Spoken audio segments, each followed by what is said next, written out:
یہ بھائی کہتے ہیں کہ میں ایک ڈاکٹر صاحب، مجھے جو سمجھ میں آیا وہ یہی ہے کہ میں ایک ڈاکٹر صاحب کے پاس کام کرتا ہوں، تو جب ڈاکٹر صاحب کسی دعوت پر جاتے ہیں تو مجھے بھی ساتھ لے کر چلے جاتے ہیں، اور جب میں کہتا ہوں تو وہ کہتے ہیں کہ بس ٹھیک ہے تو میرے ساتھ ہی ہوتے ہو تو چلو ساتھ لے جاتے ہیں۔ تو ان کے کہنے کا مطلب یہ ہے کہ مجھے تو دعوت نہیں ملتی، ڈاکٹر صاحب کو ملتی ہے، میں ساتھ چلا جاتا ہوں، تو کیا یہ شرعاً درست ہے؟ دیکھیں، پہلے تو ایک حدیث پاک سن لیں کہ نبی کریم صلی اللہ علیہ وسلم نے ارشاد فرمایا کہ جو بغیر اجازت کے دعوت میں داخل ہوا وہ چور ہو کر گھسا اور ڈاکو بن کے نکلا۔ اس سے ذرا ہمارے وہ مفتے بھائی بھی ذرا سبق حاصل کریں کہ جو اچھے ویل ایجوکیٹڈ ہو کر، اچھا یعنی ویل ایجوکیٹڈ نظر آتے ہیں اور ویل ڈریسڈ ہو کر وہ جاتے ہیں اور شادی بیاہ میں گھس جاتے ہیں، کوئی شک بھی نہیں کرتا، خوب موج مستیاں کرتے ہیں، کھا پی کر آ کے پھر بڑے خوش ہوتے ہیں کہ آج تو اس شادی میں کھایا، اس شادی میں کھایا۔ تو یاد رکھیں، آپ چور ہو کے گھسے ہیں اور ڈاکو بن کے نکلے ہیں۔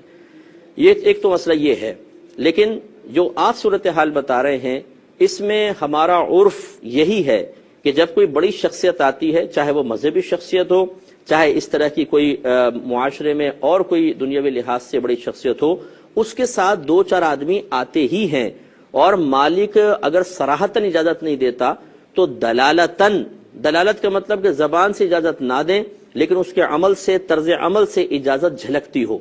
تو یہی ہوتا ہے کہ اگر کوئی ساتھ آتا ہے کسی کے ایک آدھ آدمی تو کبھی بھی کوئی برا نہیں مانا جاتا، چہرے کے زاویے نہیں بگڑتے ہیں۔ ہاں، گھر میں کبھی ایسا ہوتا ہے کہ گھر میں آپ کسی اجنبی کو لے جائیں تو الگ بات ہے، لیکن جو شادی بیاہ کی محافل ہوتی ہیں اس میں اگر کسی پیر صاحب کو بلایا، دو مرید بھی ساتھ آ گئے، حالانکہ ان کو تو نہیں بلایا تھا، لیکن کوئی برا محسوس نہیں کرتا، ان کو بھی عزت سے بٹھاتے ہیں سب کچھ۔ ایسی کوئی ڈاکٹر صاحب کے ساتھ اگر ان کا اسسٹنٹ وغیرہ آ جائے تو کوئی بھی برا نہیں مانے گا۔ تو خلاصہ کلام یہ ہے کہ چونکہ عرف اس کا رائج ہو چکا ہے اس لیے آپ بالکل جا سکتے ہیں۔ ہاں، اگر کہیں پر ایسا ہے کہ کارڈ پر باقاعدہ موٹے موٹے حروف میں لکھ دیا گیا جس کے پاس کارڈ ہے وہی داخل ہوگا،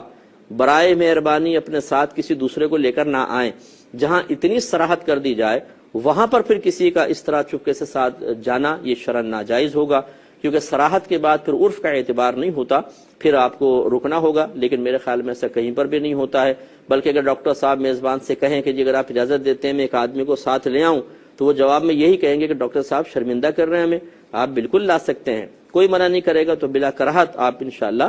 جا سکتے ہیں، اور آپ کے لیے تمام چیزیں کھانا بالکل حلال ہے۔ یہ